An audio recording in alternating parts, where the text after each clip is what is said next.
letter's telling you that. This is no longer an option. Do you realise what you're doing to me? I was the only friend she had left by then. The only person around her all the time who wasn't paid to be around her. Everyone else in her life had bailed out. However much they loved her, they couldn't deal with her.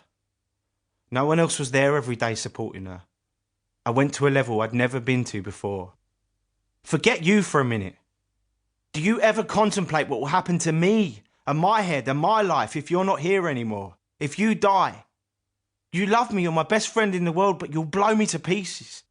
You may as well get a fucking shotgun.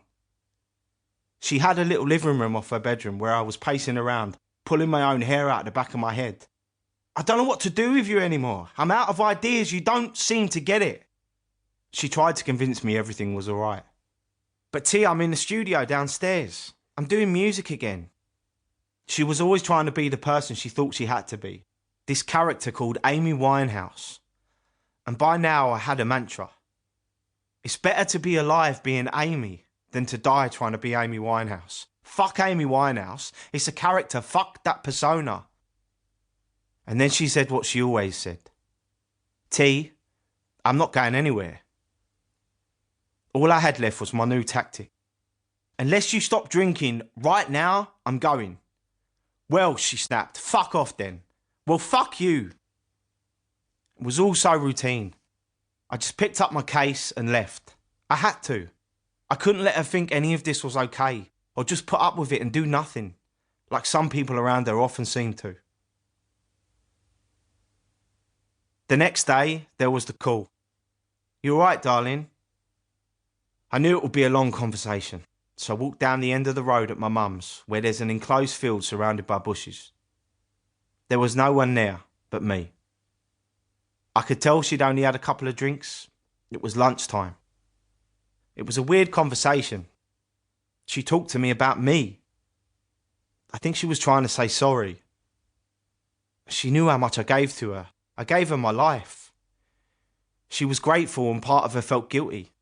She was telling me again, I'm not going anywhere, T. I'm going to be all right. But this time she was also saying, but this is what I want for you. She wanted me to make music again and I wasn't interested. I'd no desire to be famous after everything I'd seen. She said herself for years, anyone who wants to be famous must be mad. She always used to say, fame is like terminal cancer. I wouldn't wish it on anyone. Amy had never wanted to be famous. She wanted to be a jazz singer. More than anything else, she wanted a family, to be a wife and have kids. All Amy ever wanted was normality. And she wanted that for me too. She wanted someone to love me. She said, T, I want you to fall in love. She's never seen that happen for me because I was always looking after her. I was 29 and I'd never had a proper relationship. When would I have time to meet anyone? I barely had any other friends because Amy always came first. T, she said, come home. Well, I'm not coming home now. I'll come home tomorrow. There was no point going back that night. I could tell she was just going to carry on drinking. She rang me again much later, very drunk. Maybe 11 o'clock, chatting nonsense. I fell asleep on my mum's couch. Around 2:30 a.m, she rang again. I was exhausted and I just didn't answer. Pointless. She wouldn't even remember it. I went back to sleep. The next day, I went home to Camden Square.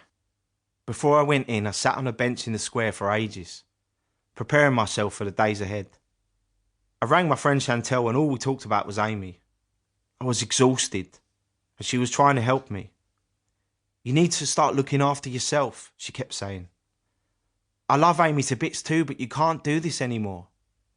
But this was what I did. And I'd keep doing it until Amy had cracked it. I got up, keys in hand, and walked up the steps to the front door. This hadn't been any different to any other relapse, and I knew what was coming next. She'd wake up, she'd want to be sober, I'd take her to hospital for alcohol withdrawal, and we'd start the whole process again.